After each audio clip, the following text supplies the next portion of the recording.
98 మార్కులు, 97 మార్కులు. ఐన్స్టీన్ కూడా రాలే అన్నాడు. మరి 97 మార్కులు వచ్చిన ఆయనకి ఒక చిన్న టాస్క్ ఇవ్వండి, బయటకు వచ్చిన తర్వాత సైన్స్ ని జీవితానికి అప్లై చేసి చెప్తాడేమో అడగండి. నేను ఇక్కడ ఓక్రిడ్జ్ ఇంటర్నేషనల్ స్కూల్లో కేంబ్రిడ్జ్ కోర్స్ చదివే వాళ్ళకి ఆ విద్యార్థులకు ఒక సెమినార్ లో పాల్గొంటూ వాళ్ళకు ఒక చిన్న టాస్క్ ఇచ్చిన. ఒక బాటిల్ ఇచ్చి ఇది ఖాళీ బాటిల్ అని చెప్పిన. అవును సార్ ఖాళీ, it is empty bottle. Yes sir it is empty bottle అన్నారు. సరే కాసేపు అయిన తర్వాత ఇందులో ఏముందంటే ఎయిర్ ఉందన్నారు. సరే ఈ ఎయిర్ ని మీరు తీసుకెళ్లి బయట పడేసి అక్కడ రూమ్ లో ఉండే ఎయిర్ ని ఇందులోకి నింపుకొని రాగలుగుతారా అని అడిగిన. 15 నిమిషాలు ప్రయత్నం చేశానండి. దీన్ని ఎవరన్నా ప్రయత్నిస్తారా? మనం సైన్స్ సూత్రాలు చెప్పమంటే కూర్చొని అనర్గళంగా గంటల కొద్ది ఇంగ్లీష్ లో మాట్లాడుతూ ఉన్నారు, బట్టి పట్టిందంతా చెప్తా ఉన్నారు. దీన్ని సింపుల్ లాజిక్ ఎక్కడన్నా ఉపయోగించి చేస్తారా అని అడిగాను.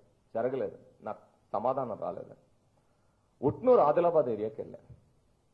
ఆదిలాబాద్ ఏరియాలో ఒక ట్రైబల్ వెల్ఫేర్ రెసిడెన్షియల్ స్కూల్లో కస్తూర్బా గాంధీ విద్యాలయాల్లో ఉండే అమ్మాయిలకి క్లాస్ చెప్తా ఉన్నాను. ఈ టాస్క్ ఇచ్చా, ఎవరన్నా చేయగలరా అమ్మాయి అని అన్నా. విత్ ఇన్ 2 minutes లో ఒక అమ్మాయి లేచి బయటికి వెళ్ళి, సార్ నేను ఆ రూమ్ లో గాలి పట్టుకొచ్చాను సార్ అన్న.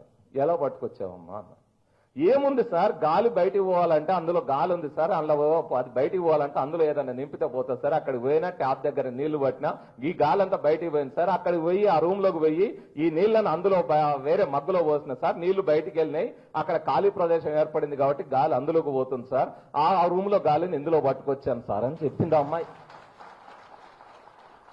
ఇది ప్రజల్లో సహజంగా ఉండే, అంటే నువ్వు నేర్చుకునే సైన్స్ ని నిత్య జీవితానికి అన్వయించుకోవడం కనుక నేర్పకపోతే ఎవరు తయారైతారు? చిలక పలుకుల్లాగా మనం నేర్పినట్టే చెప్పే చిలకలు తయారైతే తప్ప, పౌల్ట్రీ ఫామ్ కోళ్లు తయారై తప్ప సహజమైన మానవుల్లో ఉండే ఆలోచన విధానం ఏదైతే మనల్ని ఈ రోజు వైజ్ఞానిక మానవులుగా తీర్చిదిద్దిన ఆలోచన విధానం అవుతుందా?